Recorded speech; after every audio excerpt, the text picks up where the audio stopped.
Good evening, spirits and specters, and welcome to Chapter 66 of Blood from a Stone, a tale of love and dread in RPG. My name is Philip. I am the Dreadmaster. Surrounding me are my wonderful players. Players, please say, execute Order 66. That's the wrong night. Execute Order 66. Execute Order 66. You know what, Philip? That's what I wanted to say, so don't even come to me. I am genuinely sorry. No, I love it. We're on the same wavelength. Oh no. Commander Cody. Dan made a big deal about how I was... I was like, I don't know. I didn't know if you were going to hit the opportunity or not. And I was like, well, I'm certainly going to. I actually think I'm not offended. if I'd known that, I would have not had you guys say, execute Order 66. To be fair, I was going to say, execute Chapter 66. Oh, that would have been better. It would have been better. I should have kicked it to you. I'm so sorry. It's okay. You know what, Philip? If I had said this beforehand, then we would have been able to collaborate on it. This just goes to show you that independent art is better when it passes through multiple sets of loving hands. Listen, guys, I'm just gonna go ahead and say something. If anyone hasn't seen our most recent Star Trek game that we played yesterday, episode 1.11 of Star Trek of our noteworthy game, mild spoiler for the end of that. I won't go into the details, so you can still read the recap or watch it. But I named that episode The Prisoner because I knew it was going to be about a prisoner transfer. And then, not by my design, our Vulcan character decided to do not one but two mind melds, and based on how things were rolled, because the bad guy rolled so good, But Philip, I didn't do two mind melds. I did. Do you want me to? Can I spoil this on stream? I don't. That's fine. Yeah, you. I didn't do two mind melds. I did a mind meld inside a mind meld. He mind melded, and then he mind melded with a memory. I'm going full Inception, baby. But so basically, what's amazing is Seneca is now trapped in the prisoner is him. What the title referred to, the title works even better now, and it wasn't the original plan. And I just really like stuff like that. Beautiful. This is all I'm saying. So yes, collaborative art. Democracy dies in darkness. I think that's the point we're trying to make. Oh yeah, baby. To that point, speaking of democracy and darkness, it's time to open some more. Since democracy dies in darkness, that's why we are running the stream, right? Because we're trying to murder any kind of public opinion. Effectively. So we're doing our very front before we jump into the game here. We got more of this calendar. I have, as of so far of yet, and like such as to wit, I have opened 14 little windows of dice. Ooh, fun, spooky, cool. I'm gonna open 5 more tonight. No hype trains required. Although do a hype train if you want to, but don't worry about hype train. But we're gonna open these, and then I think if I do a few more on Sunday, I should on Tuesday be ready to go to open one every day until we get to 31 at the thing. So there we go. So we're at 14. So here's 15. Big drum roll, please. Or no drum roll on account of it's, Ooh. Oh. A double window. A double wide window has 2 dice. Oh, inside. Double wide. Okay, now we have the Witch's Tit D4. Also hat. I'm sorry. I say tit, but it is a hat. I say it's a tit with hair at the end, but no one likes when I say that. And we have a beautiful percentile. What is interesting is that, as of this point, we have 1d10 and 3d percentiles, which for, like, the Star Wars game, that's the perfect thing you'd want. Because you want extras for bonuses and penalties as opposed to... Anyway... Let's just open 16 and get this show on the foot.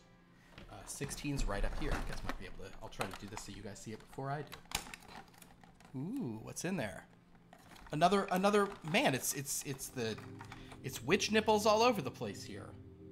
Yeah, reach in there. Witch nipple D12. You gotta get your fingers on it. That is 16, going to 17. Wow.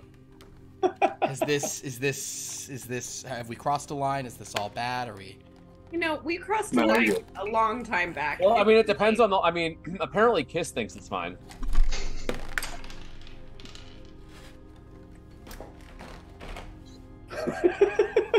Okay, all right. There's a cat. Meow. I like those colors. That's a good one. It's a fun one. And now we have our first complete D100, which I think I'll be rolling this for tonight's game. And these are excellent. Wasn't showing you what they were, so that was dumb. But yeah, it's cat. It's some evil cat guys. There we go. Cool. That was 17. Let's do 18. I can find it on this thing. I don't love. This always makes this inconvenient. This extra little. I should like glue that on so it's not always swinging, knocking everything over. Okay. Oh, guys. More cats. More cat D4s. You know? Wait, how do you tell what the number is on that? I even talked to this yesterday, but I will do it. So yeah, the way their D4s work that is really, really cool is 3 of the sides have the image. 1 side has numbers.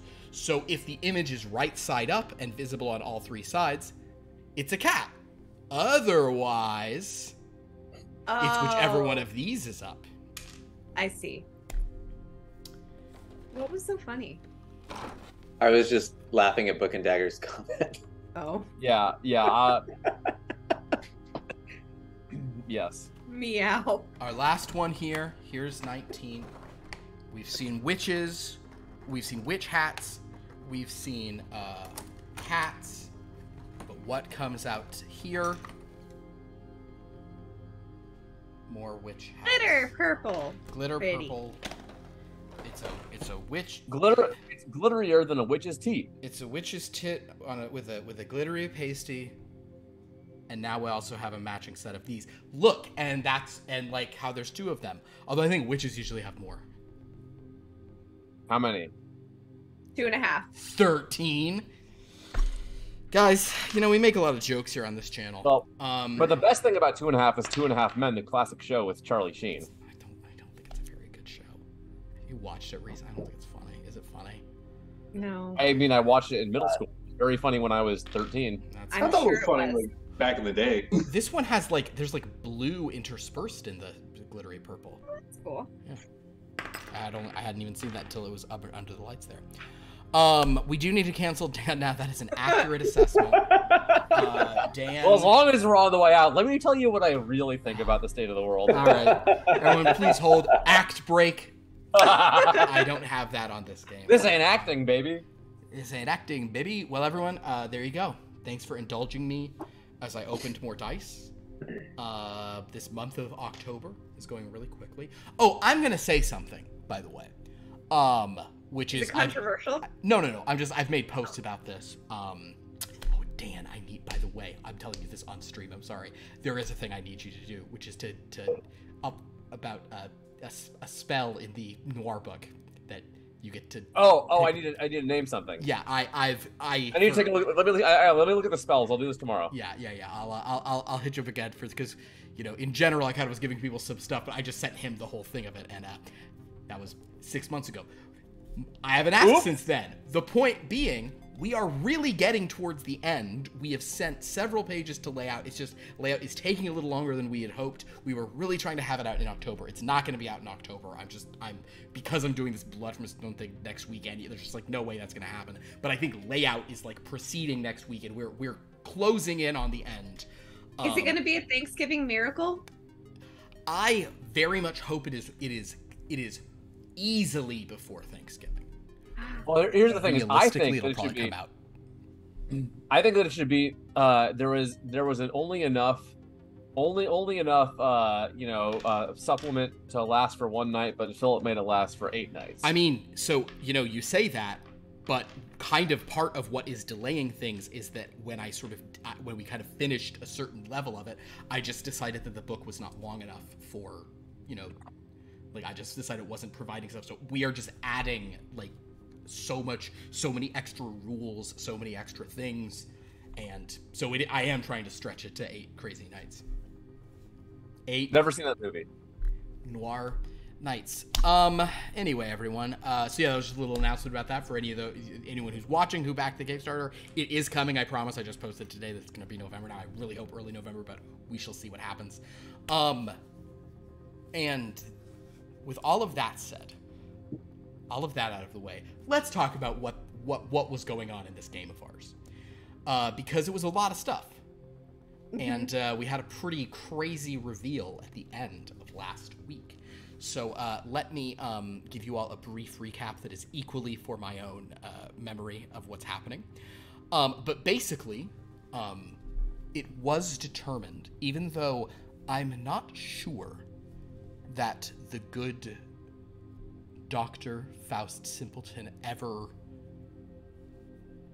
You know, Dr. Simpleton, based on the roles he was making, he kind of saw some things that seemed like things had changed around the castle and people wearing different clothes, and he was just like, crazy. But I think kind of the way that, in the way this actually would have been sort of shot or demonstrated, it probably would have been clear that he was in the same place as everyone else, just not the same time. So as he fled from that ancient keeper of arcane lore, hundreds of years ago in sort of a more medieval era, the rest of our heroes at the time, Victor, Sarah, and James, spoke with the new keeper, who did indeed confirm that they had this new book. Victor realized it was the same book from his memory, but he even did mention that something about the way dread works is maybe changing parts of the past and making the future sort of tie into it. And he was certainly cagey in his answers, but he did indicate a desire to, you know, keep talking with all of you, you know, keep in touch. And Haven, his kind of main assistant, the one who had brought in the young woman the night before, then basically put out a call to find the doctor, because the doctor was at this point missing. You all went... Oh, he also, I guess, if we're doing important terms and words, he told you that the woman who hung Sarah Quill Renee was the bride of Anaphias. And for longer term... No, go ahead. I actually wrote that down. That's the one thing. There we go. For longer term things, Liv actually did recall that. She just knew she'd heard that name before she had, because she got trapped there, and actually that was a very momentous thing. When she got out of that, that's when the Stone Man fell in love with Dahlia. That was when he dug her out and carried her off, and so it was, yeah, it was a momentous moment. In any case, yes. So our the bride of Anaphias had died there. We also, however, met Mr. Francis Brannigan, who is a sort of hospital orderly who was kind of listening to that young woman in the attic. He was told her name is kind of no consequence, but he heard her making weird things. He was just getting the general vibe, that something's creepy in here, always feeling like he's hearing something. Sarah, Victor, and James, they spoke with some of the other residents. Then Sarah, after sort of a young woman there named Emma Sari, had sort of kind of like seized on her, kind of like connected with her, but also Sarah was growing very thirsty and very sort of ravenous. She rushed off, and then she and her husband, is double teamed the right word? I don't know. She and her husband basically sort of ensorcelled the mind. They shared a meal. Well, he didn't eat. Well, he doesn't do that, but he likes watching you do it. Anyone? No. Okay. Point being, Zane's like, I heard. So point being,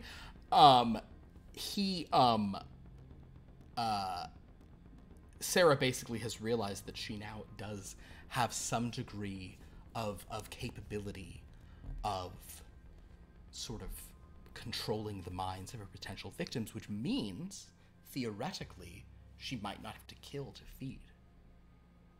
Although, it is probably more fun to kill to feed. Oh well. James said a lot of things in poetical ways, and it was funny every time. I'll just include that in the list of things that happened. Victor and this emissary had some conversations about kind of the nature of mortality, and Victor clearly has a much more sort of mature relationship to death than a lot of the other people do, kind of a much, clearer perspective on it. But it seemed like some of the other people might have designs of finding ways around death if it's possible for them. But at this time, we did have a brief scene, or not that brief, a scene in which Dr. Faust Simpleton made it up to that top room, only to discover it was completely changed. Within it, a woman in an ombre purple robe. Is that the correct term? I remember. She was in the process of doing something. She introduced herself as the royal magician Anaphias. And he asked her about ghosts. She said maybe they could summon some ghosts, but at that point the keeper came. She took her leave. We cut away. For fate had been sealed. Francis Brannigan heard an odd, sort of almost like crinkling sound under the floorboards. He dug them up and found on the stone the bones of a man in a white. Well, actually, and at that point, it was probably like a heavily just like dirt and but you could rags. You could tell it used to be a white robe, although you could not tell it was a doctor's coat. But the girl heard that and she was very upset by the sound. I know that Dr. Faust kind of was sort of kind of wished he'd never come to this weird castle, but the guy said, and yet you haven't even done it yet, and then he slit his throat. Bad news. Francis, however, then felt, or he didn't, he looked in a corner and felt someone there, and he saw no one, but it was in fact that very keeper whom Dr. Faust had even seen the night before, watching the girl sleep. So a lot was going on.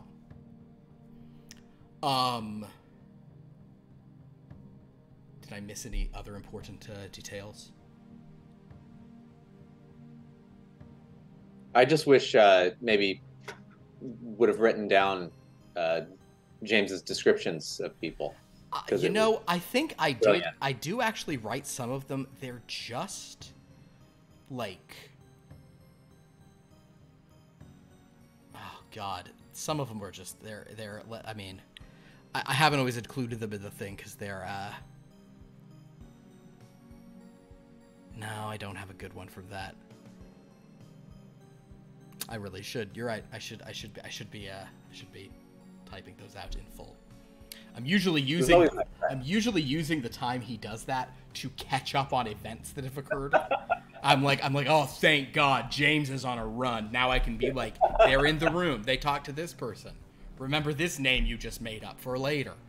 So, with all of that in mind, and Dan, I think you will probably recognize this one the way you recognized last time. Now it will be more explicit. We will read tonight's invocation. It was hard by the dim lake of Auburn, in the misty mid-region of Weir.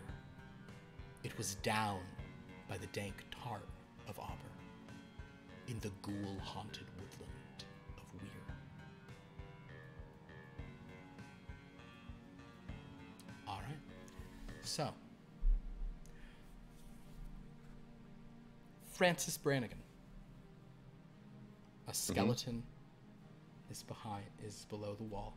The girl at her seat by the window with the storm still a raging. Oh God. Ugh. Is sort of freaking out. What are you going to do? I'm just going to carefully cover up, just carefully put the boards back down. I'm not going to, I know better to touch things that I don't know enough about. I've learned, I don't want to, trying to leave these stones unturned, you know what I mean? The woman's still just, she seems a bit, she's kind of like retreated into herself now. She's very quiet, very Well, am I expecting anyone to come and check in on us? someone will come and check in on you probably eventually.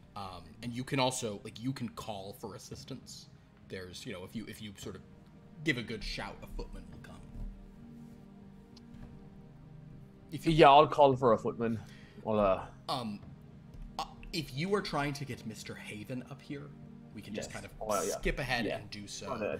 And in fact, Haven kind of just to do the opposite of how things were last time. I will say that, Victor, you have taken your leave of Emma and James, who are having very odd conversations in that sort of sitting room. But we will say that you and Sarah, sort of as you kind of, you're both walking into the foyer. Etienne is there as well. But Haven is speaking to a gentleman in a sailor's, like a ship captain's hat.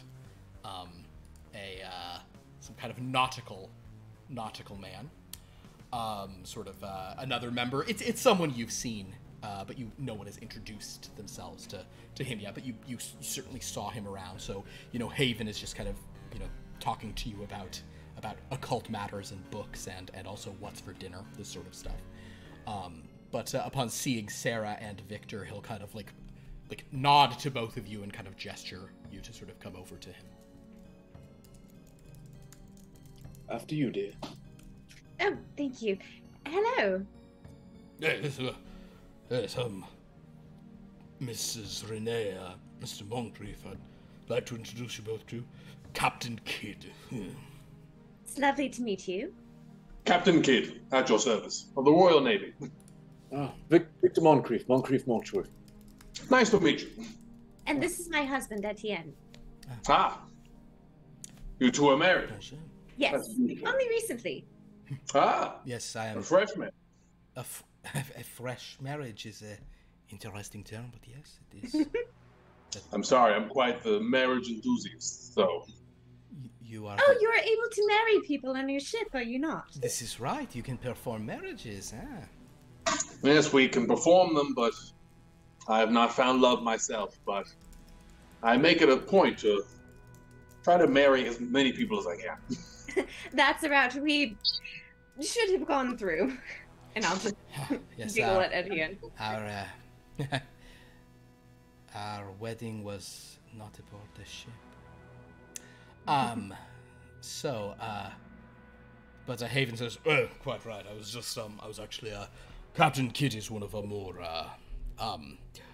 he's had some experience with certain kinds of tomes. He's transported them for us, so he's, I was telling him a bit about, some of the strange occurrences. These are some of the people I was mentioning. Has anyone seen the Doctor?" No. Victor, have you? I have not seen him since last evening. The same. Well, at this point, a footman sort of walks over.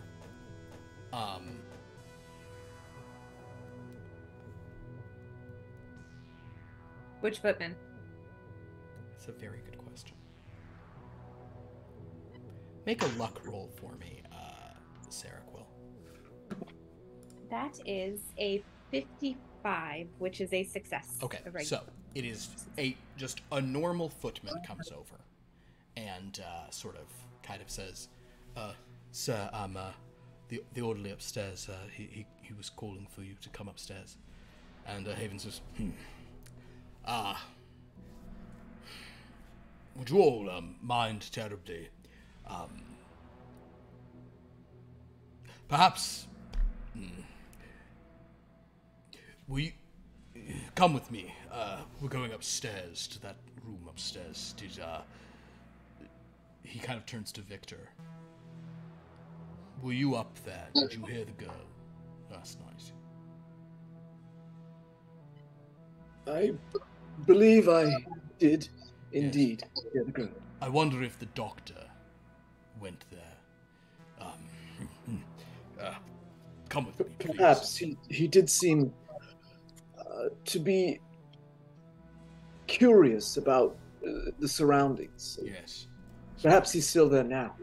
He preferred to venture off. Captain, please join us. You By all means. I don't know much about the doctor. I've seen him around, but I think from what I remember, he was a handsome fellow, charismatic.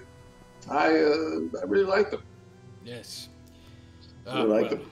He seemed to always be running off places he shouldn't have gone to, and I hope nothing bad happened to him because of that very dangerous proclivity. Me too. It would break my heart if I found out. So as you guys make your way up that kind of across the castle to that staircase, Sarah and Etienne and Victor, it is familiar to all of you. Francis, as you're upstairs waiting, you sort of see a shadow kind of coming across the landing through the open door. There is a footman there. Hello? Did you call for assistance? Yes, I'd like to, if it's not too much trouble, there's a matter I'd like to get someone higher up the ladder to come talk to you about. Sir, someone is coming. Mr. Haven is coming, sir. Thank you very much, mate. What's your name? I'm Walker, sir. Nice to meet you. I'm Brannigan. What is going on, sir? Well, you might want to keep this on the down low, but there's a kind of like lean in and like I kind of like I gesture over to the floorboards. There's a skeleton underneath the floorboards there. Can you show me, sir? I mean, it's not going to be too much for you to see. All right, yeah. I'd like to see, I'll carefully lift up the floorboards and... He walks in. He looks down. Says...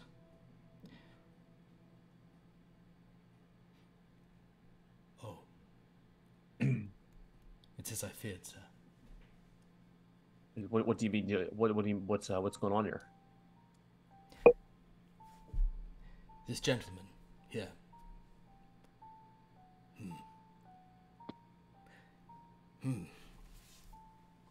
Sorry to have bothered you, sir. Thank you for showing me, sir. He just walks out of the room. Wait, Walker. What's the matter? What's amiss? What's happening over here? It seems that things are moving very quickly, sir. It seems that events What things? Well, the castle, sir. Caliginoira itself.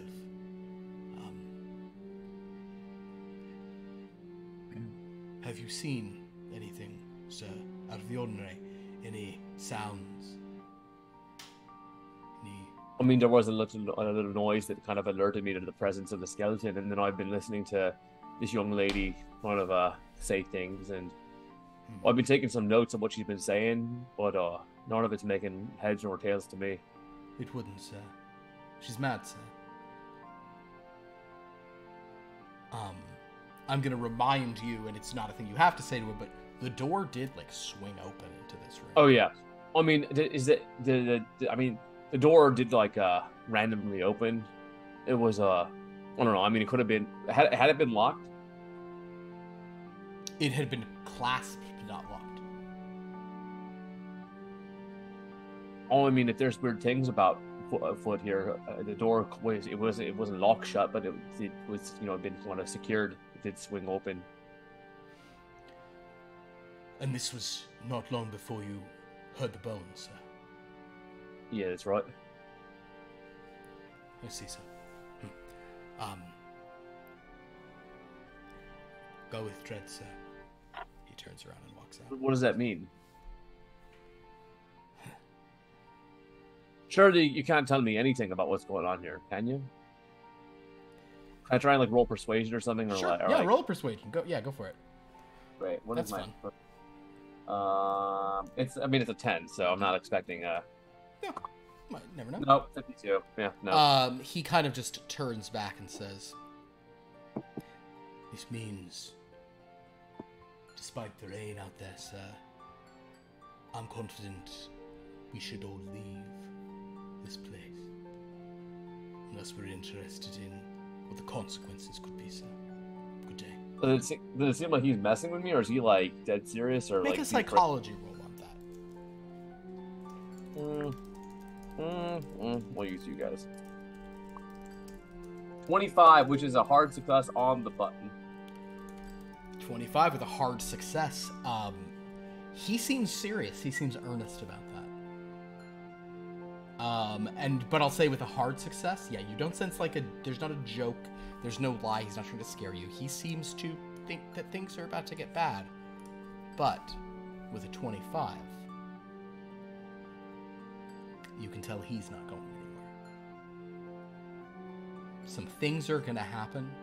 Eerie things. I mean, you understand that this is an occultist's conference that's going on here. Right, yeah. But, so, there's about to be some occult stuff according to this footman.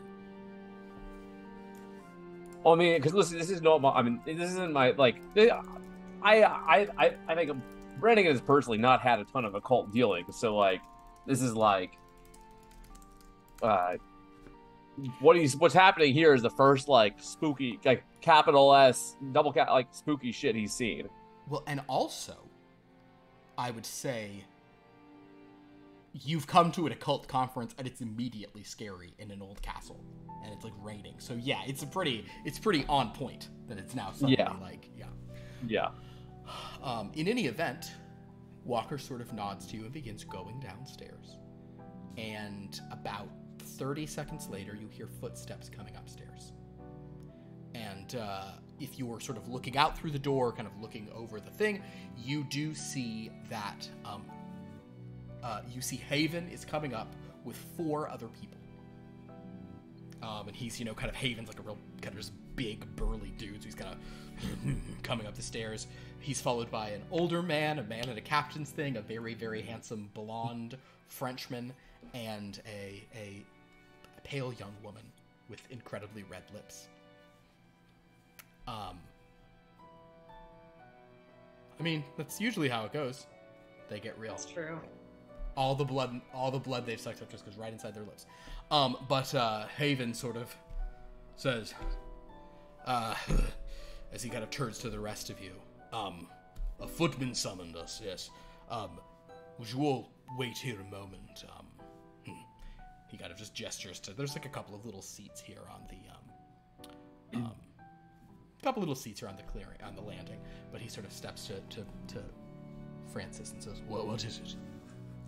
Mr. Haven, there's, always telling that, footman, the other guy, Walker, Walker? There's, Walker, the footman, I don't know my name. I was heard the door. Cause I was sitting in the room, just as you told me, I was watching after the young lady, and I was taking notes and minding my business, and then the door kind of swung open, even though it had been clasped shut, and there had been heard a noise shortly thereafter, and I'll best just show you, and I'll take him inside. I'll show him like the skeleton. Okay, so you kind of come in. Did you just put on lipstick that's really red? I did.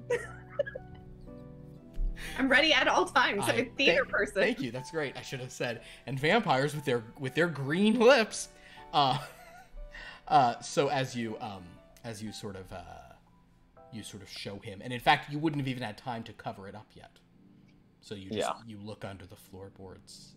The girl sort of sitting there, far on the side of the room. Actually, at present, she is not saying anything. She's just kind of very quiet. Not looking at you, looking out at the rain. As Haven looks down at the body, Francis, he gasps.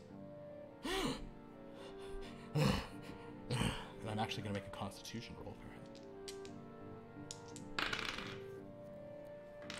He does succeed, but he kind of like collapses like onto the edge of the bed, like gripping his chest and saying,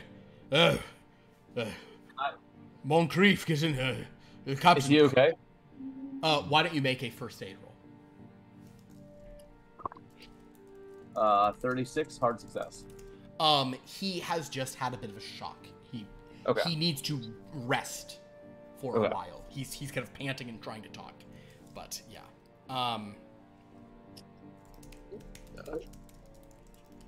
Yes. Haven, yes. What is it? What do you see? As you all walk into the room, you find this kind of sort of like Celtic kind of gentleman in an orderly's uniform. The young girl from last night is now sitting at a chair at the window, staring out at the rain, kind of not even muttering. You see Haven is sitting on the edge of her bed, like his eyes, his just like totally like flushed and like his eyes kind of bulging. He looks really upset. And then you also see that in the floorboards, some of the floorboards have been removed. And Moncrief, as you creep over, and Sarah, as you look, and Kid, you look as well. You may not necessarily recognize it as much as they do, but Victor and Sarah, you see a skeleton. I need both of you to make an intellect roll, which is an orange number at the top. Kid, you did not spend much time with the good doctor, so I think this is less a circumstance where you'd immediately recognize. I got a 26, which is a hard success. Great. I got a 34, which is a hard success. Wonderful. Could you please both make a sanity roll for me? Damn it! Because both of you realized that you were looking at the decayed, interred corpse of a man you saw just last night.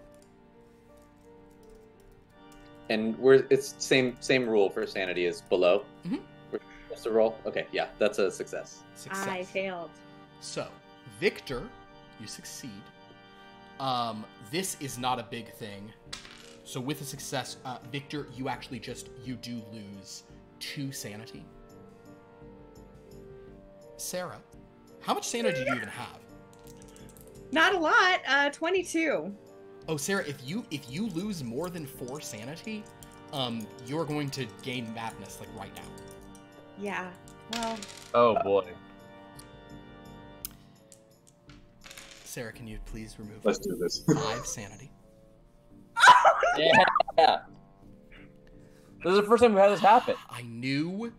Oh shoot! This is a good night. You know what? There's about to be some stuff. I knew that I forgot to open something, so you're about to see a couple of documents appearing over my screen here. Apologies to everyone. I just need to pull up a thing real quick. So yep, that's just the old Call of Cthulhu thing. I knew I didn't open some PDF. Yes, ma'am. Okay, so my madness, is it always the same? Is my temporary madness always indecisiveness? No. Roll a d10. Oh, okay. Oh boy. Oh gosh, I'm nervous. Okay. 1. Don't look like that. Oh, that's interesting. Roll a d10, please. Another one? Uh-huh. 8. That's So, not good. Sarah, Mm-hmm. you look down at this, Mm-hmm. and you recognize that it is him. And as your brain tries to get out of what you're seeing, Okay. you suddenly gain a form of amnesia that extends back to right before you met this man. Your brain can't handle the fact that you knew this man and that now he is dead hundreds of years. So you basically, you remember arriving here and nothing else. You don't remember the past several sessions. Immediately, just like I'm in a room, I don't know. I mean, you can feel Etienne's with you, but suddenly you, as you sort of swoon, he puts an arm on you. He's like, "Are you? Okay. Oh my, are you all right?" No, how did I end up in this room? What are we doing here? Oh my dear, do not worry. I don't know how I got here. Etienne, I don't. Oh, it is all right. Do not worry. We are simply at the castle as we came to the gathering. Yes. You remember this?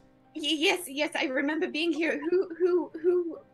Do I remember anybody in the room? Like You I recognize. just remember getting there. Or You recognize Victor. Okay. Make a luck roll. Okay. Oh boy. That is fail. We'll say that you never saw the captain. You never saw the captain or Haven before, so you only recognize Victor. Okay. I remember getting here, and Victor Moncrief of Moncrief Mortuaries. I remember you. Yes, honest. No. Hey. It is all right. You must calm down. Sarah Quill, Sarah Quill, Miss Quill Renee, perhaps you're experiencing some level of shock.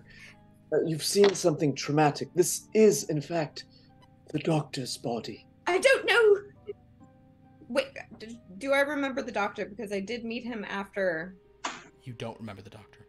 Okay, I don't know who you're talking about. So this corpse here, and he sort of gestures down to it. It means nothing to you.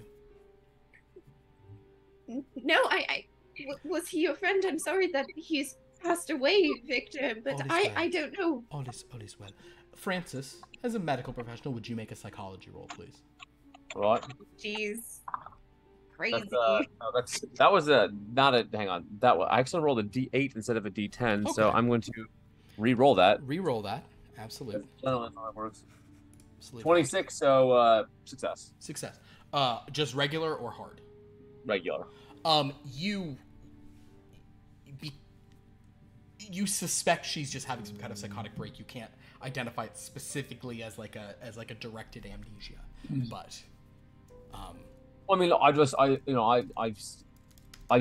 Mr. Haven get a little knocked out by singing to the skeleton, so I'm not shocked that it's happening to someone else. Yes, my dear, why don't you have a seat? Unless, perhaps, but I'm so curious. He kind of looks from Haven to Victor, and then he kind of looks at the captain and says, Mon Capitaine, you said that you saw Dr. Faust Simpleton last night?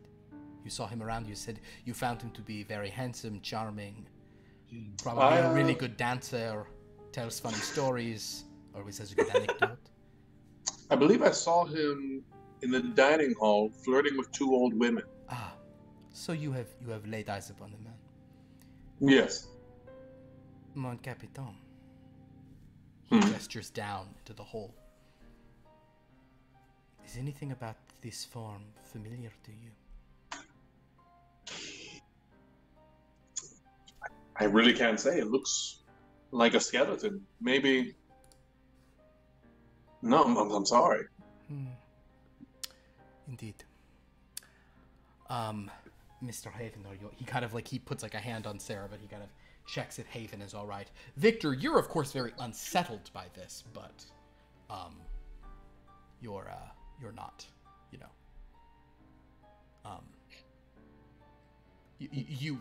your mind is trying to make peace with what you're sort of seeing here. And what I'm wondering is we're seeing that the rate of decay would have been just so fast for him to be a pile of bones. I am going to say that because of what, I'm going to have you make a preparing remains roll, because I'm going to say this is related to that ability. That's over in your furthest column over if you haven't found it. Yeah. Yes. That is a hard success. With a hard success, click that damn box. Yeah, baby. I'm gonna say because of your innate expertise in this matter, you are most confident, Mr. Moncrief, that this is a corpse that has decayed for 200 to 300 years. I don't quite understand how this could have occurred, but this is, in fact, the doctor, yet this rate of decay indicates 2, perhaps 3 centuries of time that has passed. I'm not sure how to explain it.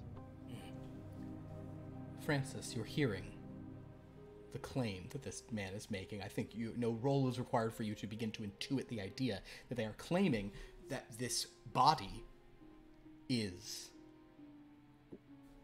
belonged to someone they were just talking to. I mean, there's no possible way that could be right. Haven says, You said you heard something. Yeah, yes, sir, I did.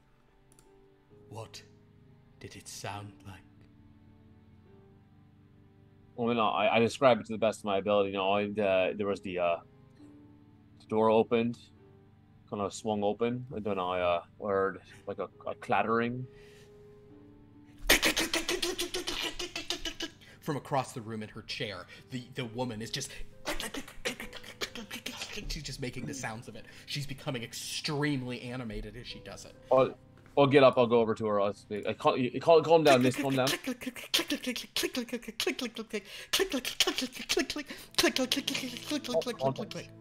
Okay, it's okay. She looks up at you.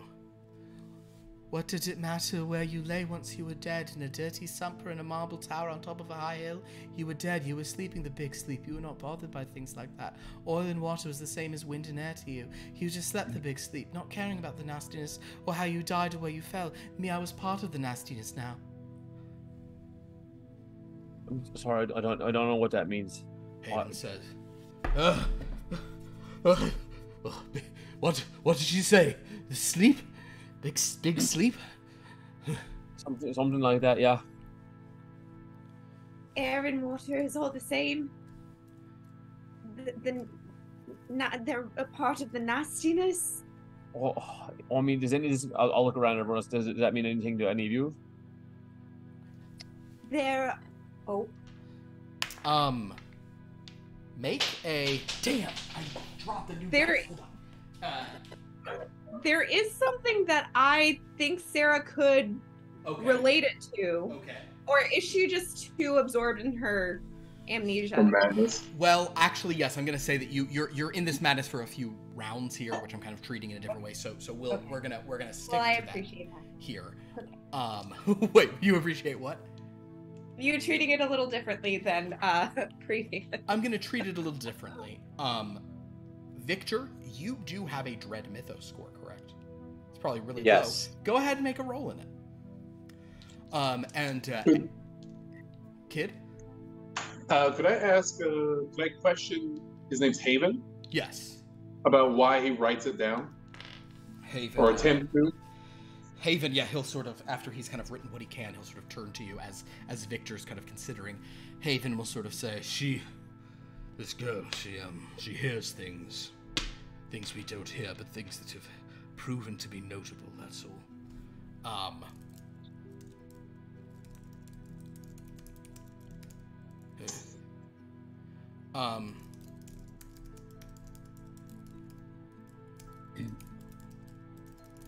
What did you roll, Victor?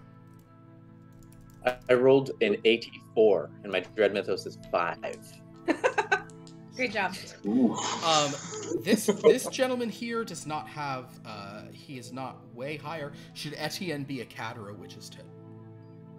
Witch's tit. Okay. So Etienne has a bit higher than that. It's not amazingly high. He's gonna make a Dread Mythos roll himself. No. You know what? Etienne will push it. Okay. Oh, I forgot you could push it this. Push it real good. No, he pushed it and he just rolled a 90. He just rolled a 96, which is a fumble because his score is like is a 25. So Etienne,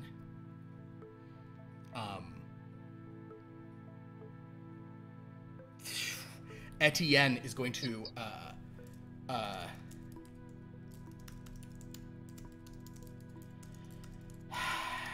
he's gonna rush the girl and start shouting things at her.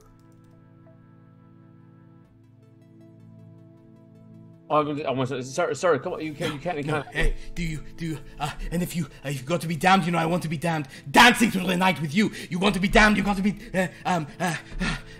Etienne, no! Everything, and she begins to just sort of like she's like kind of screaming things back at him as he's sort of trying to freak out. Can we attempt to restrain Etienne? Absolutely, Captain Kidd. If you would make a grapple roll. Can I help? No, sorry, I'm so sorry. Fighting brawl roll. Don't know why I said grapple. Okay. You want to help him as well? Yes, I would like to. Tell you what, you make one too. All right. That almost makes it fair because Etienne is I- stronger than you guys. I got an extreme success. An extreme success. Dan, no. No, I know. I just failed. Oh, okay. All right, so Oh. Captain Kidd, as you do an extreme success against Etienne. Etienne, so basically, I will actually say, Captain Kidd, something very strange happens. You put your hands on Etienne, and you actually do manage to pull him back, but you are you've grabbed him. What you expected was you were going to like have this guy on the ground, you know, like in some kind of like naval training, you know, like I'll keel haul this guy, whatever. No, you move him a couple of inches. His body is hard and a little like warm. There's it's hard to describe. Like you feel like a radiance coming off of him. You do, however, manage to sort of move him back a bit. It's nowhere near what you thought you'd do, but you are actually able to pull him away from the girl. And upon you doing so, he kind of he kind of pushes you off and just walks aside. And Sarah, sort of, you see that. Francis, because you failed, I'm actually going to say you were sort of thrown to the ground. You don't take any damage or anything, but you kind of were pretty unceremoniously just knocked over. Right, yeah. Makes sense to me. And Etienne actually just storms out of the room. Yeah, is everything okay with him? I don't know. I don't know what's going on. I don't know where I am. I don't know anyone here except for Victor. Calm down, take a couple of deep breaths.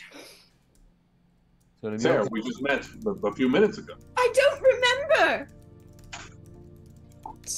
Could be just simple shock, my dear. Things like this happen quite often when... No, you don't understand. Bad things happen when things like this happen.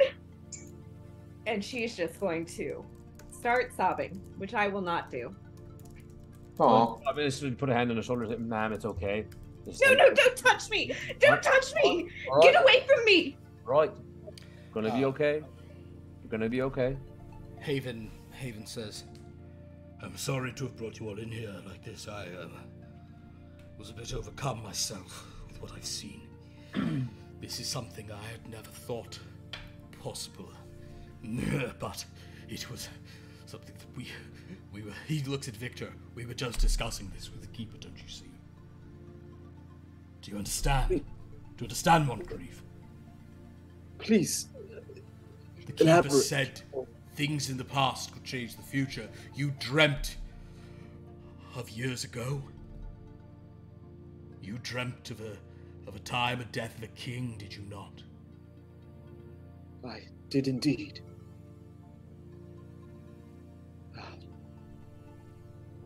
And this man has been dead since the time of such kings in this castle.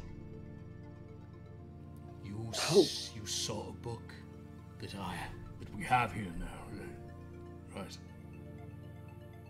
How is this possible? By what mechanism? I do understand it's hard to fathom, but do you have a hypothesis, perhaps? Dread. He looked Dread. at the girl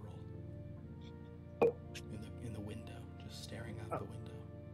Yeah, not the Sarah girl, just the girl at the window, who's just staring out.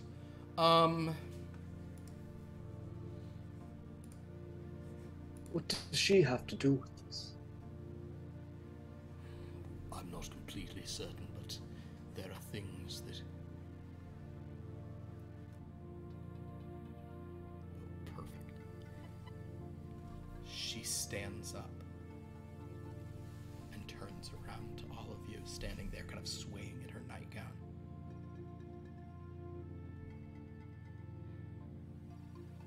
We'd better get back, 'cause it'll be dark soon, and they mostly come at night.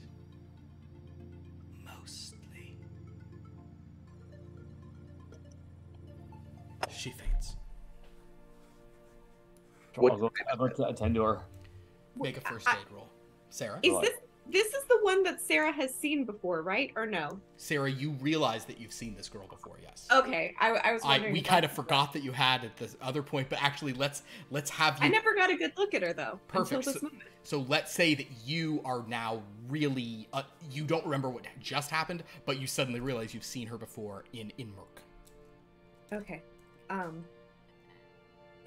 seen her before. I remember her. She was battling then as well. We tried to figure out what was going on with her, but we couldn't. And there were so many mysteries and strange things that happened around all of that.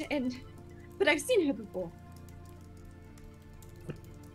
What strange things do you speak of, my dear? Haven is curious. Yes.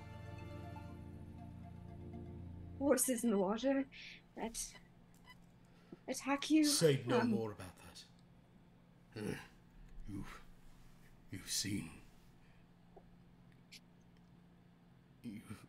a dark horse. I believe so. It was dark and it was a horse, or I think it was a horse. It looked like a horse. It was very wet. And I saw ghosts. There are things that the Order of the Opal Octopus can not even fathom that I have seen. Things that I only thought were fantasy and had only hoped were real, but now that I've seen them, it's terrifying. They're real. They are. Everything. Yes, they're real indeed. Francis, I'm sorry, you've been attending to this girl on the ground. Go ahead and do regular success. Regular success. She's unconscious. You could just put her back in bed and just she needs to rest. You actually go ahead and are you decent at medicine? No, I am not. Okay. Then make another first aid roll. That's fine. God damn! What I'm doing to hide my own suspense is I'm rolling the 10th place first and then the 1's place, and I rolled a 1, but sadly it was a 19, so it's hard to with a hard success. Well, you actually needed hard success for this on the first aid. Your diagnosis is that everyone in this room needs to chill out. As scary as whatever's going on, it seems like this old dude, he seems on edge. Haven is freaking out. The girl's passed out. This other girl in the chair is talking about ghosts she's seeing. The captain, he seems okay. All right. But in that case, yeah. I'll say, listen, all right. I know this has been kind of a lot for most of us here. So, in my professional opinion, it sounds like we all need a nice cup of tea. I concur. I don't fully understand what's going on, but we all don't seem to be in our right minds, especially Sarah. Yeah, I think so. I think if we all just sit down, have a nice warm cup, we'll all be a lot better off. And I look at Sarah and say, Or perhaps a shot of whiskey to the face for you, my dear. Did I tell you about that? I don't remember that, but yes. And I'll walk over to him and grab his arm.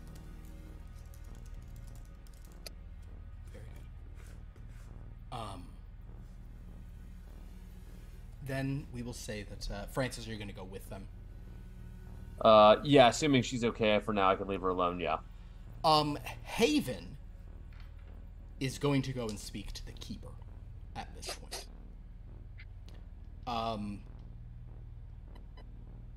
The rest of you, however, if you sort of venture sort of down from here, kind of on the floor below, there's some little there's some door open, and Walker is actually standing there and saying, did you want tea?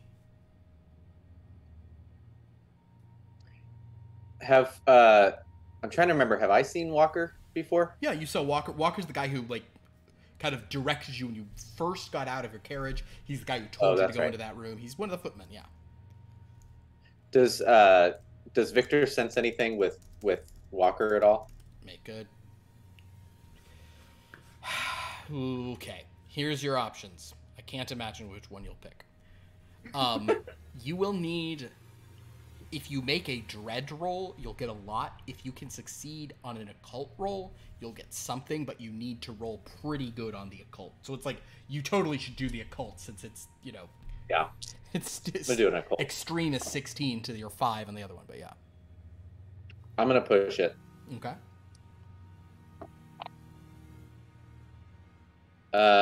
It's just a success. You've pushed it. Okay. Victor, make a luck roll for me.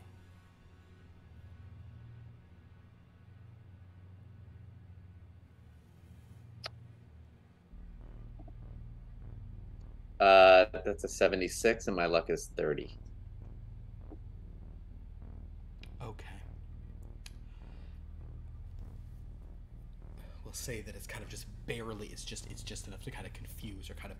So Walker,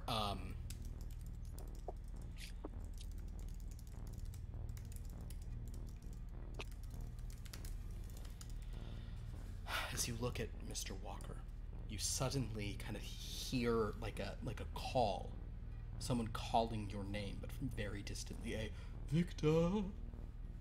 Very distantly, but you really can't hear it, and as you turn, you see nothing. Does that appear, but it's only when I look at Walker, you'd said? You looked or at just Walker, in his presence? you heard it, but then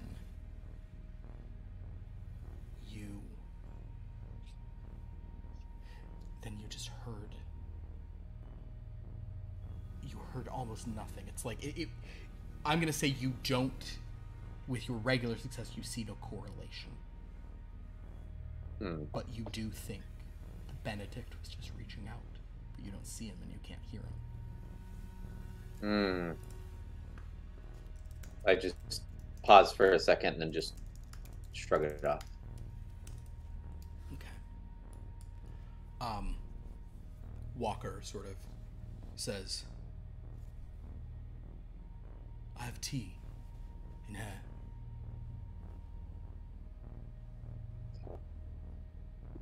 After you, my dear. Thank you.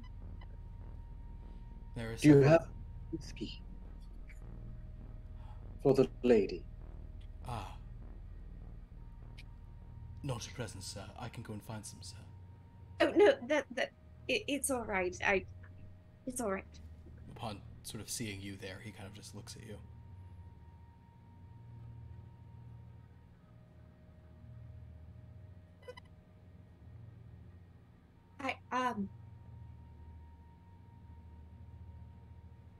Do I remember seeing him when I came in? You don't remember seeing him last night. But I do remember him from Berkshire. Mm-hmm. Okay. You remember him. Tell you what, Sarah. Intellect roll. Let's do it like this. Okay. Here we go. Where's my? Yeah, this is like literally, not quite. Is like almost a year ago. Regular success. Regular success. Yeah. I'm gonna say you have a flicker of memory of him. You have this vague memory of him. Someone in your group, I think it was the judge, maybe it was Conrad, they spotted him, and then he went up a narrow little corridor in the Walpole building, and then you guys forced open a door, and that's where you found that girl who's now upstairs here in this turret now. Okay. Do I remember his name? You would remember his name as Walker because you then saw him at Bitter End. Okay. Yes, you remember Walker. Walker. Yes, Mom. And I'll walk toward him and say, you know about the girl. You know about the girl in Merkshire who's now here, don't you? Are you sure you don't want whiskey, Mom? Walker, tell me. Tell me what you know. Things are going off here. I know it's very dangerous right now, Mum. But some information is worth the risk.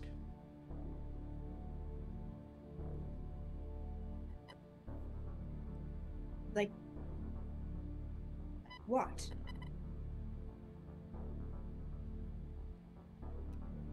Books, Mum.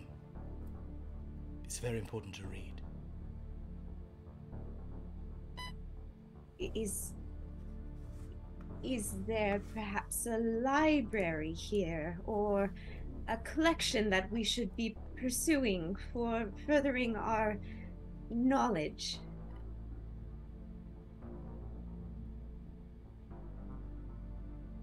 There are some books kept in the catacombs below the castle, Mum. Victor, you hear him say that and you remember from your dream, seeing racks of books in a subterranean stone chamber. Pardon me, the catacombs. How might one gain access to the catacombs? Not hard to find, sir. I can show you, sir, if you'd all like to go downstairs.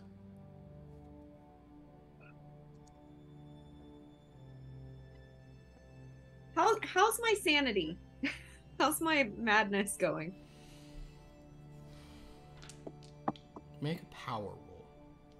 Okay. Okay. Why do I keep losing my stuff? That is a ale. You're still just not sure how you got here. Okay.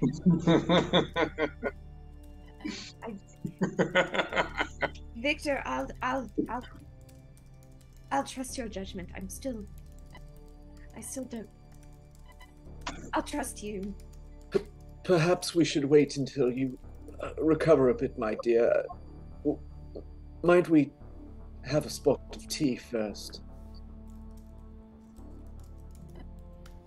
Of course. Help yourselves, please. Walker nods to you all and walks out.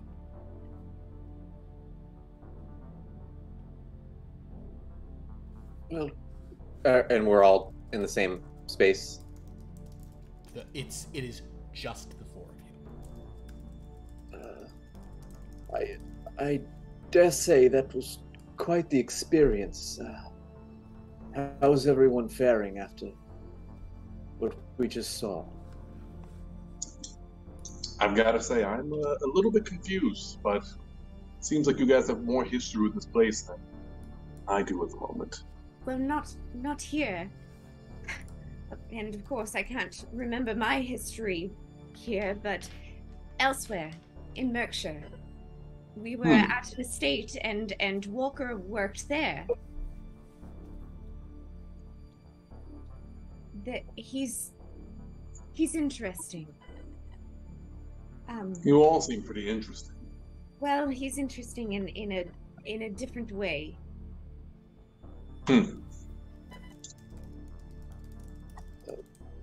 Brannigan, how long have you worked for the Order?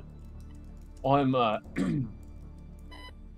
only been called in. I've been hired for this gathering, so to say. By the way, I didn't. What are all your names?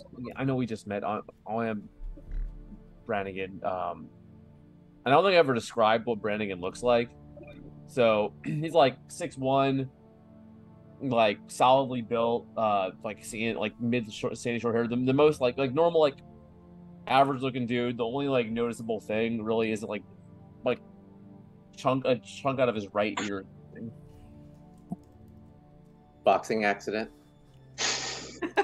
Mike Tyson got you? I don't know. You'll have to find out. Well, yeah, and I just realized I don't know if I heard your name or not. So just you, sir. Victor Moncrief Mortuary. Pleasure to meet you. My name's Francis Rennie. I'm just an orderly, so it's kind of brought me in to take care of the lady. Captain Kidd, lovely to meet you. Ahoy, Captain. Ahoy. Sarah, Quill, Renee, my husband Etienne, he left earlier. Delighted to make all your acquaintances. Yeah. I am curious. How much time have you spent with the lady? Only a couple hours or so. Not too long, right? Did that seem like that long? Philip, not super long. Since last night. Just overnight. I got in yesterday, and all I've been doing is I've just been kind of I've been listening, just making sure she's alive and not arming herself or anyone else. And then she's been saying a lot of weird things, and I've just been writing them down. And yeah, I don't know. What type of statements has she made while you spent time with her? I mean, I'll pull out my notepad. Mm-hmm. I'll read off some of the things. I mean, because I'll call it make neither heads nor tails of all this. This is like this is all I've worked in hospitals and places like that before, and this is honestly kind of like the ravings I've heard from some of the other patients I've tended to. So Victor. Yeah, go ahead, Captain. I had a question. Can I analyze the notepad with a language roll?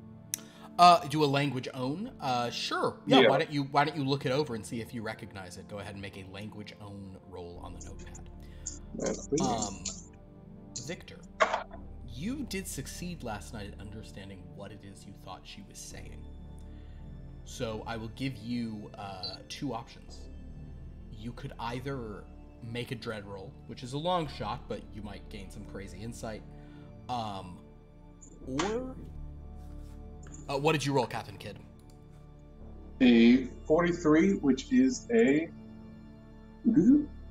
normal success. Regular success. It appears to be some of it seems like gibberish. Some of it seems poetical, like rhyming couplets, things like this, but it strikes you as it strikes you probably as just like books or poems, songs, things she's heard. Victor, I would like for you to either make you can do a dread, you could do a history to see if any of it rings a bell, or I'd even let you do an intellect, but that's going to kind of be a just more general sort of kind of thing. And since Captain Kidd is saying all of this, you may be, you may be kind of putting two and two together based on what he's saying. I'm gonna do an intellect. Intellect, great. Okay. It's a regular success. Okay. Yeah.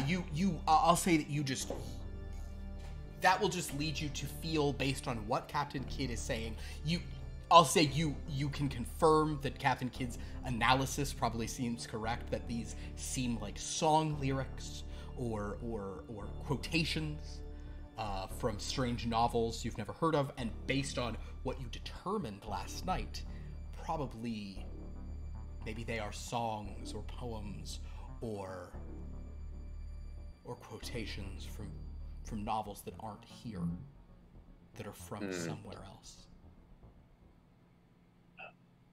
Perhaps, Captain, they could be quotations from a tome, perhaps, a book writings that could be important to the mystery at hand.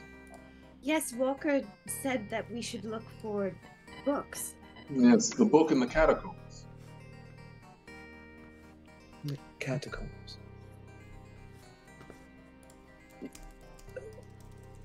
Brannigan, would you happen to know where the catacombs were located, having worked here?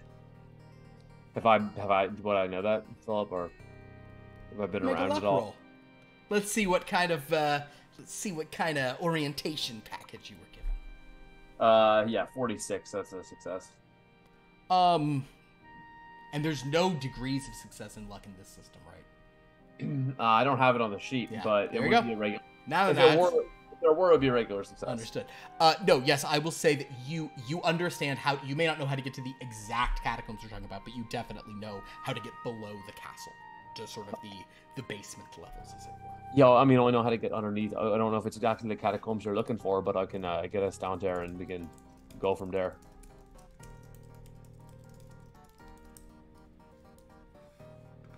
I say we go. I don't know if I want to go without my husband. I need to talk to him before I go anywhere else. I'm sorry, I don't remember you, Captain? Is that what Captain Kidd. Captain I Kidd, suppose we and should introduce ourselves again. yes, and nor do I remember you, Mr. Brannigan. I just want to see if there's something that perhaps I could do to jog my memory, or If it makes you feel any better, we did just meet right up there, so I'd never interacted with you before. well, thank you. And if we are going to go on an adventure, your husband is abnormally strong. What time is it? What time of the day is it right now? God, it we'll say it's like early afternoon at this point. Okay. Yeah. Not to be superstitious, but the quote from the young lady that things tend to escalate in the evening. Perhaps we should be mindful of that fact.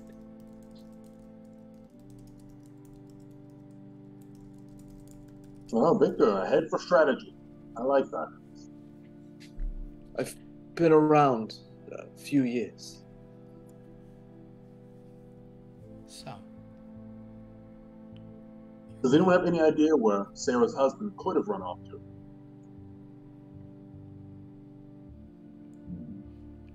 I mean, this is a big castle, plenty of places he could have gone. one thing that's real fun here is Sarah.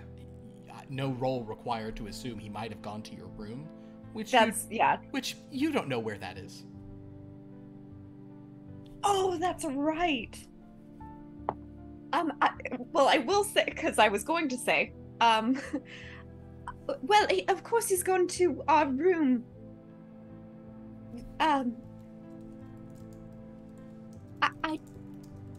I don't recall where we were staying. I don't know. I don't know. Victor, do you know where we were sleeping? Luck roll, buddy. That's what I was gonna say.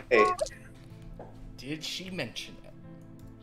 I got a 6, so I absolutely know where you are, where your room is. Right? Am I right? My luck is a 30. In spite of the fact that he's hard of hearing, he definitely heard what was going on. Yes. I can hear You everything did you're hear- saying. We'll even say it's next to yours. Yes, my dear. It's directly next to my room. I was intending to go back to my room. There was something I think I forgot before we proceed any further to the catacombs. I can lead you there. Yes, that would be lovely. Thank you so much, Victor.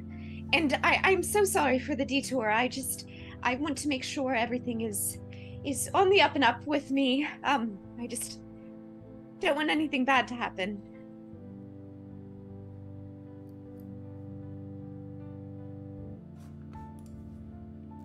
Okay. So you guys are gonna head to those rooms. Let's go. Now, interesting point. Francis, are you going to go with them? Are you going to return to duty, or are you going to stick with them for a beat? What do you think's the plan at this point? I'll stick with them for a bit because I know they want to go down to the catacombs. So I know. Oh, you do need to at least guide them, probably. Yeah, I'll gotta at least do that first, and then I'll go back to my job. Sounds good. Okay, perfect. So, you head to the room. Victor, you come to your door. When last you were in here, you had a very unpleasant dream. And the chair was moved. And the chair just slightly. Was slightly moved. Sarah, you can sort of point out to her where, which room was hers. It's your room is directly there, my dear. Thank you. Thank you so much, Victor. And I'll hurry to the door and lightly knock. There is no answer. Actually.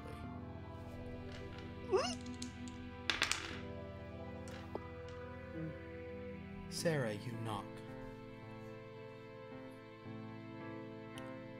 And, as I assume Kid and Brannigan are kind of waiting in the hall, Victor is going into his own room. And you knock on the door. You do hear a voice kind of faintly say, "Come in." Do I recognize the voice? No. I'm going to stay in the hall, but does it open in or out? I think typically bedroom doors open in. So yeah. It opens in. So I'll open it and push it open. Okay. And look in. You look in and there's the room is very old-fashioned. Huge kind of canopy bed, various like tapestries on the wall.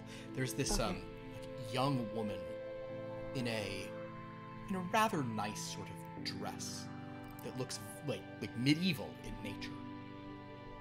Who's like sitting at a table and she turns back. She has kind of what's really fun is you've never seen her before, even though you have. You saw her hang.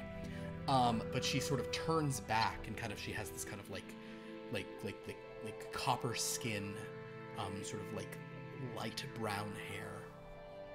She turns to you, kind of setting down a brush. Go ahead, Sarah. You said I saw tapestries on the wall. There are tapestries. Can I do a quick? Oh, it's painting. Never mind. I don't have an expertise in tapestries. Make a roll on it. If you get like I use? Yeah, make a roll using your painting thing. That's fine. Okay. 34. That is a hard success. I'll say with a hard success, you can tell that even though it's not your preferred medium, I mean, come on, who likes tapestries? That's lame. You like paintings. You can tell that these are very old. Which is not necessarily wrong for a castle, but yeah, go ahead. But do they look old? No. Do they look as old as they are? No, they look like beautiful new versions of old-fashioned styles. Okay. Who are you?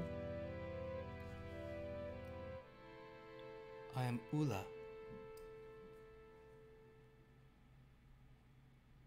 What? Who are you?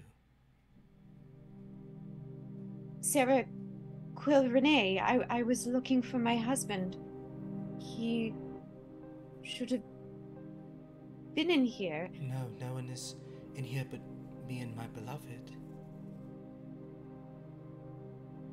Is this room a honeymoon suite or something of the sort? Yes, the one I belong to, this room was given to her, and I was told to stay in it. The one you belong to, what does that mean? She has my heart. Anaphias, do you know her? Has your heart? Oh, I don't remember! Ugh! Do I remember, has the insanity faded or no? Make a power roll, but you will need a hard success to get it in this moment. Okay. You don't. No. Fail. Wait, did you actually wait? Did you get it at all? Or you failed completely? No. No, I failed. Do you want to push it? Just for a normal? Sure. It's sure. better. Don't push it. Well, actually... I forget what happens if I push it? If you push it, if you fail again, it's bad. I don't want to. No. Okay. No. You also kind Enough of... bad that has happened tonight. You also don't necessarily want to remember, because what you'll remember is this woman hanging. Yeah. No, I know. Along while you were That's on your fair. husband. That's fair. Classy.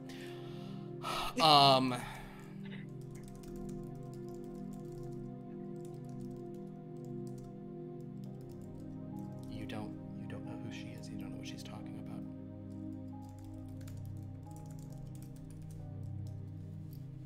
about. Okay, so... Okay. Well, so you're married to Anaphias, did you say? Yes. Do you know her? No, I don't. Your dress is very strange. As is yours. Oh, Not to be rude. I did not mean It's to very lovely. I did not mean to be rude either. No, you're not... no, I didn't take it that way. You're not the In one who's any come here case? to kill me, are you? Oh, no, not at all. My beloved told me someone is going to kill me here. Why would they do such a thing? She doesn't know and she didn't want me to come. But I did not want to be rude to the king. And now the king is dead. Long live the king. I know we're not in the world. Do we have a king or a queen currently in this world? You do. You have a queen. And she said the king is dead, long live the king? She did.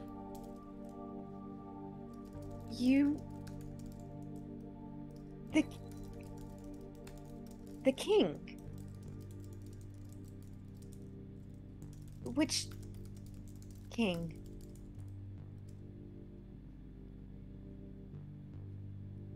King Adelard. And I'm assuming... History roll. Okay. Actually, wait. What's your history score? I don't know, but I would probably like to keep that. Okay. Oh, you want to keep it? Because you have a 5 Hold in on. history. Oh, never mind. Then we'll just have that be a no roll. Make it an intellect roll. That's fine. Okay. That is a success. So 40. Okay. King Adelard is, there have been a few King Adelards, but that's a long time ago. But yeah. I see. That's very interesting. Seems like quite a bit has happened in this castle. You still haven't entered the room. You're standing there at the door. She's standing and looking at you. You haven't gone in. But you feel this kind of chilly wind blowing behind you.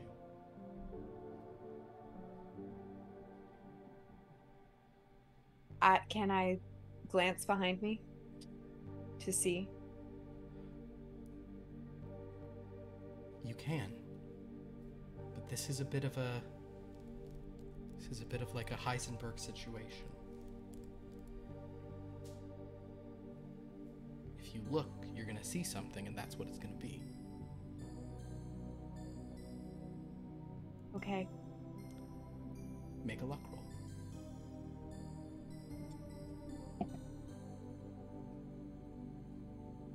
$48. Pass. Success. You look in the hallway and you see Captain Kidd and Francis standing there.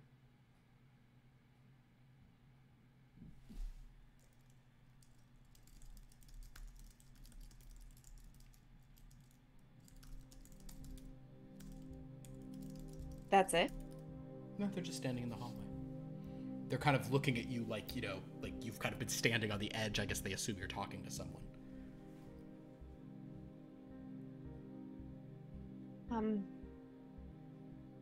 Okay, I'll turn...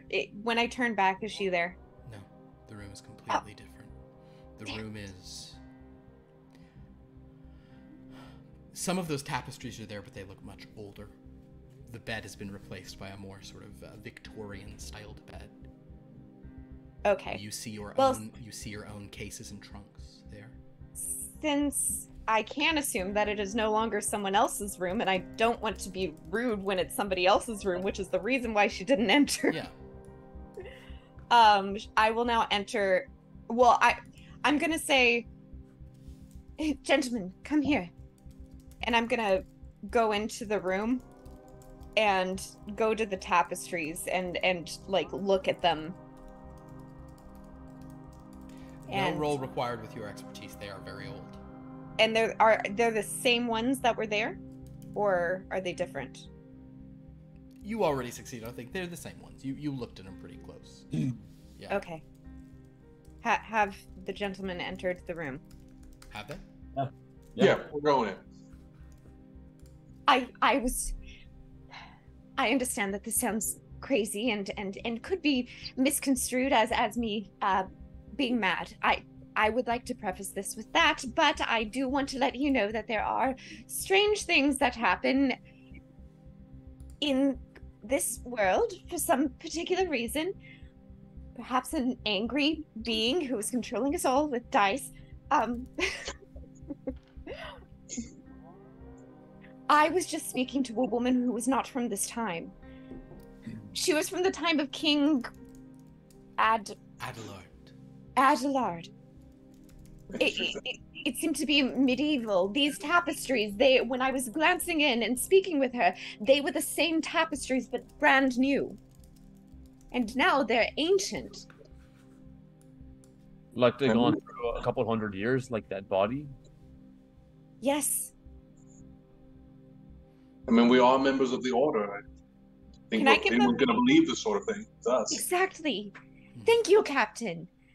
And can I tell, like, can I give them, like, a rough amount of years that they would be old? I think so. You can kind of begin sort of explaining what you saw in more detail as you do that. Okay, so I would like to do that so Francis could corroborate that with what he knows about the skeleton. Sure. I mean, and yeah, and Francis certainly, I think Victor being an expert at corpses, I think had the best read, but he did convey that to you. It tracks to the same period of time, certainly. At this time, however, we're going to go into Victor's room where he went alone. What are you doing, Victor? Going into, as Victor was slinking into the room, it was very private, only opening the door as much as he could fit through, and then closed it and locked it behind him. Mm-hmm. Because he heard Benedict, that was concerning. Benedict, can you hear me? Benedict. There is a rather aggressive silence, almost mocking, in reply to that question. There's something, Victor, that you don't do very often, because there's a certain kind of danger to it. But sometimes when Benedict's not there, and you really want to talk to him, you can put a little more of your soul into calling for him. The only trouble is, sometimes when you call for one family member, you get another.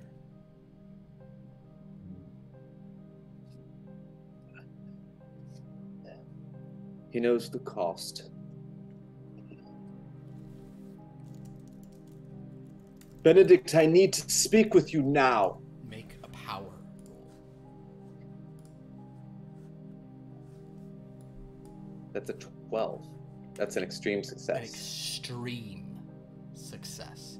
Excellent. And it's 1 from a 13. You could spend a luck point and make it a. Oh, right, that's already extreme.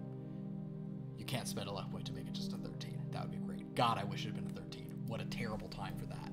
Oh my God, people would have died if it was a 13 because of what you would have summoned.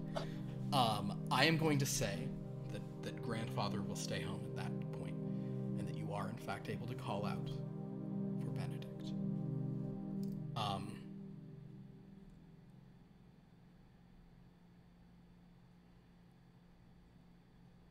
the room becomes colder.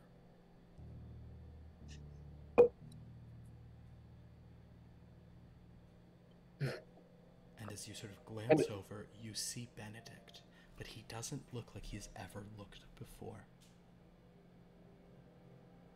He is fainter. Sort of...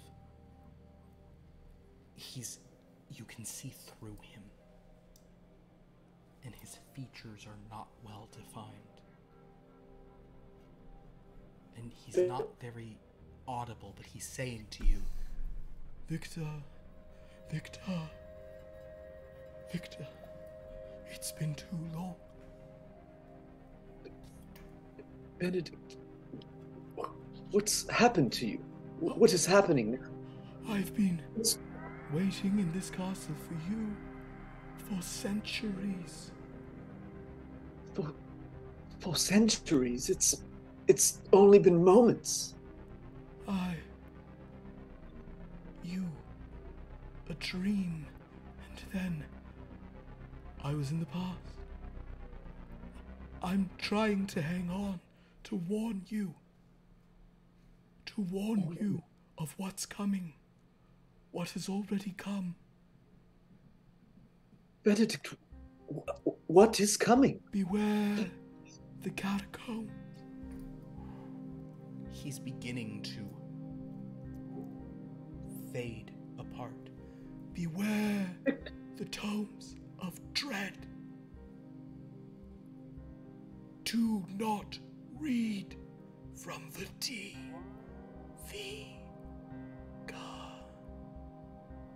And then Victor. Benedict's spirit is no longer able, waiting centuries around this place to deliver this warning.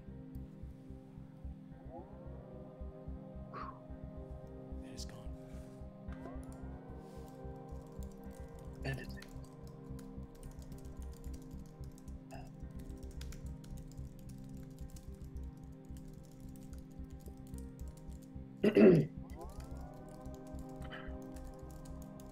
Very well. Victor puts himself back together and exits the room just as he entered.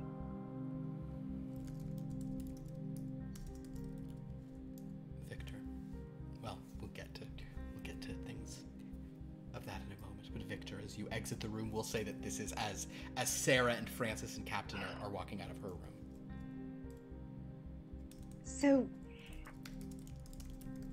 yes, I believe that she was from hundreds of years ago. A ghost from the past. Exactly. Yes. Well, she wasn't a ghost though. She was living and breathing. And she said that she had a wife and a Fias. And she was afraid that someone was going to kill her. And all this time, I'm assuming we're just gathered, like, yeah, you're just kind of in the around the hallway. doors. Yeah. Victor, when you hear that, I would actually like you to make an occult roll.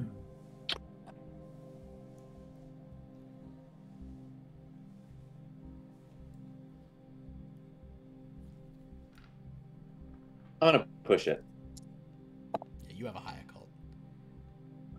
That is a regular success. Regular success. You hear her talk about this. It seems that the doctor went into the past and then died there.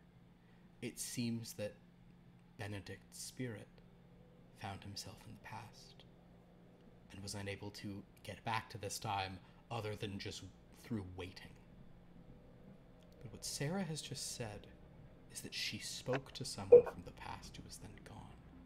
And you certainly know that you dreamt of the past. So you think it's possible that perhaps Benedict, your Benedict, perhaps he could be found if you were to enter the past, as the doctor did.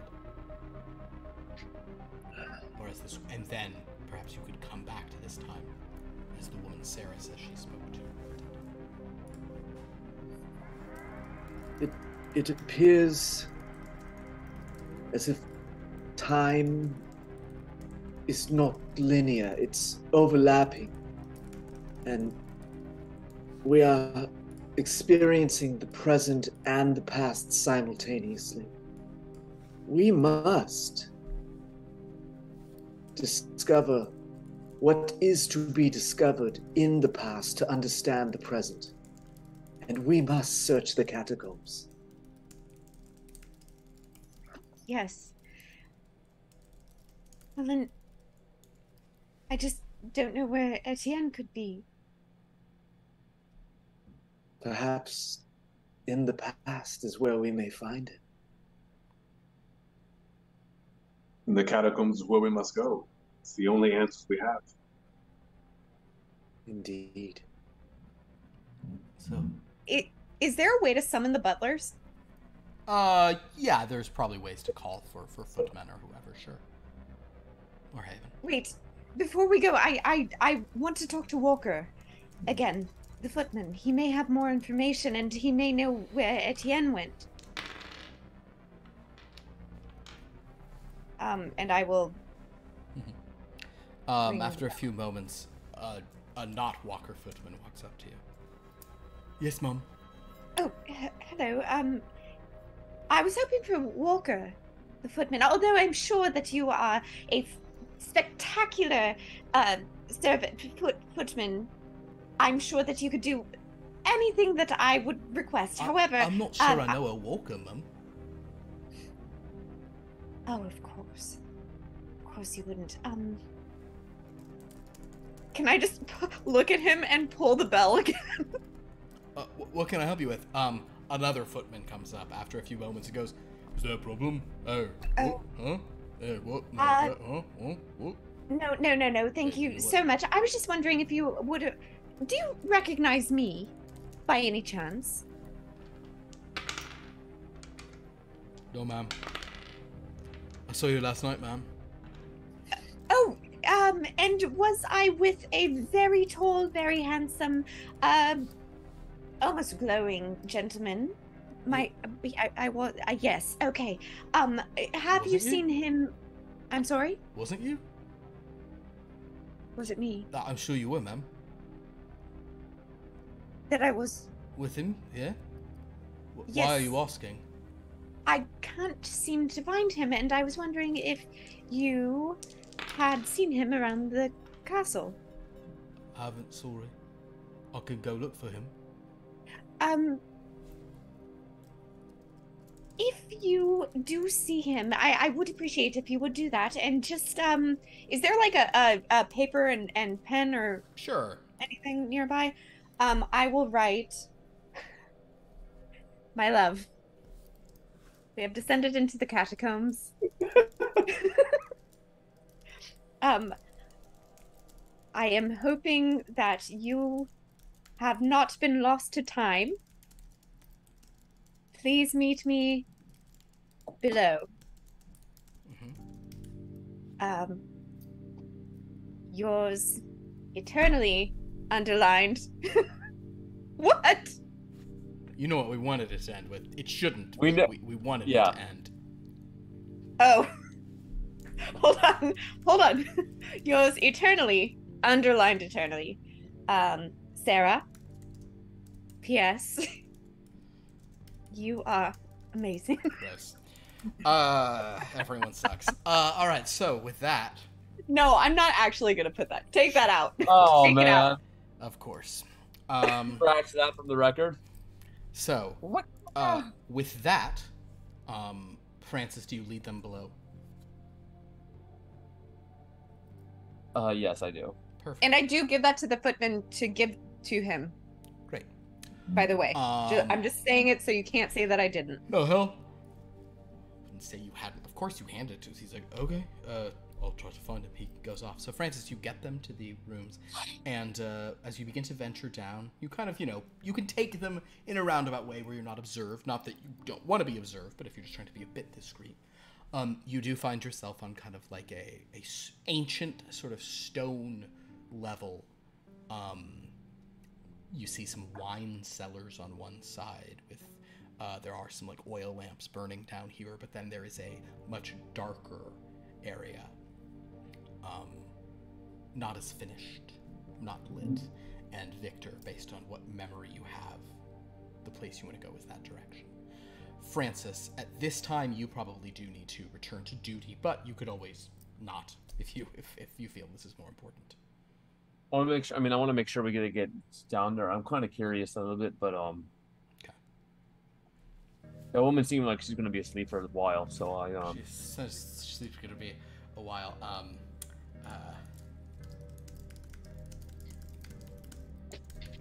Do I mean, does anything look out of the ordinary down here? Do I see Make a anything look weird?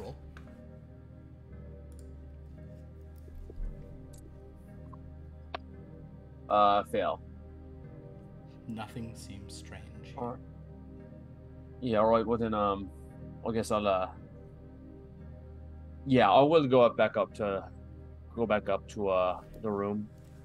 But I'll say I'll say, look, I'm gonna head back up. If you find anything down here, please let me know. I'm highly curious. I'm gonna make sure this woman doesn't have another seizure. If you hear commotion, perhaps, please do come. I mean, if I hear a commotion from all the way up there, then I think I'll have bigger problems than coming to find you. That's a really good point. So with that, The dragon, perhaps. That's not Oh, real. I certainly hope not. this is a game where you do not want to encounter a dragon. If a dragon comes to this domain, the people of this domain cannot handle it. So Francis, as you begin walking up the steps, the others begin walking deeper into the catacombs. Francis, would you make a luck roll for me?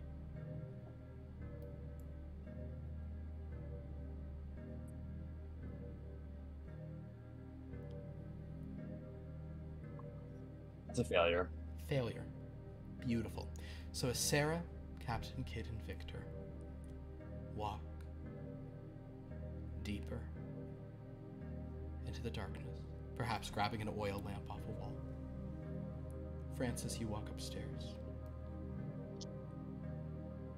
Seems about maybe even a little darker than it had, and you can still hear the rain, but it also seems wetter.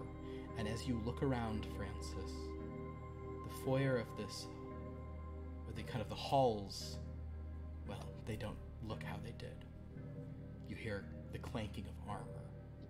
You hear the sound of horses and coaches of an older style than the ones that brought you here. And as you look out, you can tell that it is night and it is not your time.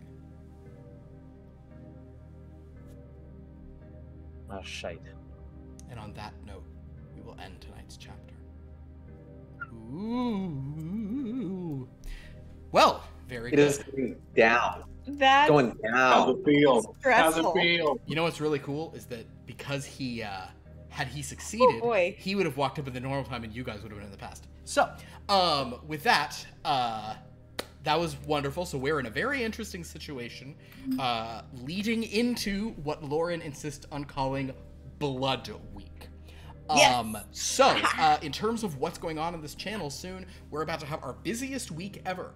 On Sunday, we will have a session of More Wretched Hive, which is our Star Wars game that is all about musicians in a band. Just trying to not get murdered by various criminal cartels. But then, on Tuesday, October 25th, we begin 7 straight days of this game, Blood from a Stone. All 7 sessions are in a different one of our Dreadlands, our domains of dread. On Tuesday, Friday, Sunday, and then Monday, which is Halloween, we will be having our usual casts in whichever games usually play that week, playing in the games. On Wednesday, Thursday, and Saturday, we'll have kind of various other friends popping in to have some fun where they can. So it's going to be a really, really fun week of kind of this interconnected story based on what happened tonight. So 1 week from tonight, which will be chapter 70 of Blood from a Stone, since we'll have Tuesday, Wednesday, Thursday before then. 1 week from tonight, we will resume this story. There will just be maybe some added complications based on things that happened in some of the other games. So it's a really kind of fun Halloween thing we're going to be doing. I hope everyone tunes in for that as much as they're able to do that. This is not the first time this isn't announced, but I guess it's the first time we've announced it when you've been live. Maybe I didn't talk. I talked about it last week, right? On this game? Talk about Blood Week. I think I did. Yeah. So that's going to be a really fun thing. So from Tuesday through the thing, we're going to have 7 sessions. I bet some of them also are going to be, although knowing the way these players work, it won't be. I was going to say maybe some will be a little smaller or minier, but unlikely. So please come and check those out. It's going to be really fun. If you like what we do, just give us a follow or a sub if you're able to do so.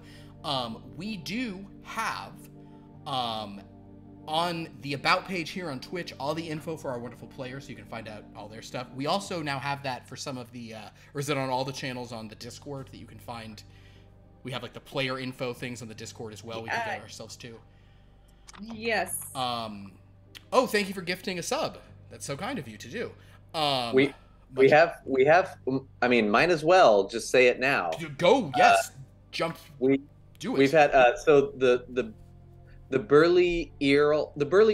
Oh, I was like that. I couldn't the Burly read it right. Earl. The Burly Earl won. That's what I was saying. But the Burly Earl gave out a community sub gift and subscribed this evening. I think this may have been their first time jumping in. Oh, thank you so much. That's kind of you. Yeah, awesome to have you here. Thanks for blowing up the chat too. We love that. Murder Hobos and Chocobros rated again tonight. Thank you, y'all. Thank you for and then some guy named Zane Swords. What a weirdo. No, not a weirdo. Zane Swords, the best sword-based Instagram, full stop. If you want the choicest sword photos, the dankest sword memes, if you broadswords, scimitars, if you whatever, want just like interesting comments about Oils. swords, just like. And just remember, also, if you want the extra spicy sword content, you have to go to his Only Swords page. That is the only sword. Yes, and on that page, it's only swords. It's only swords. If you're thinking that there's something else on there, and sword fighting. I mean, it is not the way you think. It is, but you don't see the people. It's just the swords. It's only swords. No, it's them in green. Yeah, morph suit.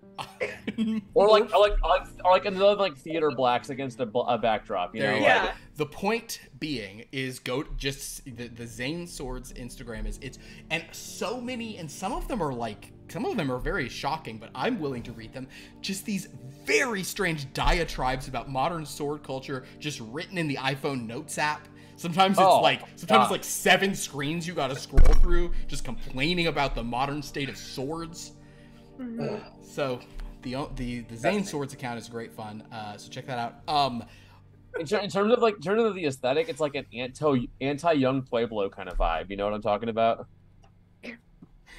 Yes. So I am going to be posting the regular schedule in the chat. This does not apply to the coming weeks, just so everyone knows. This coming week is different, but generally that's the weekly schedule. And definitely go to our Discord because I think we can now find all of our info there for people, and also we have recaps of all these games.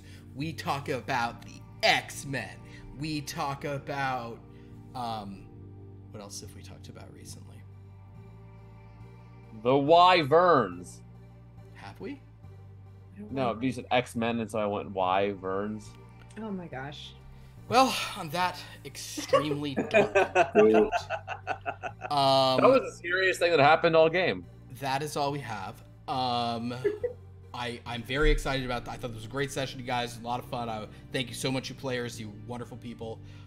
Poor Sarah Quill cannot catch a break. Also, Sarah, when your sanity goes to 0, you do lose Sarah Quill. because she. I know. So I haven't lost sanity in several games though. I know. Like, We need. it's been a long There's time. also like. I may need to. This would have affected potentially how things went. I should probably give you some. You've had some time and you've been married, but you are a vampire married to an angel, so I don't know that your sanity's improving like that. You know what I mean? Like I think it would. Okay, well we'll talk about that. Compared to her life before she Okay, you know what? thriving. Actually, you're supposed to do this for good role playing, and you guys all did that tonight. Everyone had I 4 do to your that all the sanity. time. I know, but I always forget. Everyone had sanity. 4 to your sanity. Yes. That's one less than I lost. There you go. You know what? I just rolled an 8. Let's do 8 instead, because I know what Sarah started at. It's rough. So everyone had 8, so add an additional 4. Oh, Let's Hell just be yeah. a little nice. And also, and I think I saw some comments here as also, yes, we are playing the Call of Cthulhu D100 percentile system. The short version is you're rolling a D100 and you want to roll under your score. So the higher your score is, the easier it is to roll under it. It's a very fun system, very intuitive, but I know a lot of times people will say, I rolled a 43, and people who know D&D are like, you did what? So that's the thing. So thank you all so much for watching. We will see you all next time. Until then, have a dreadful night. you are amazing. Bye.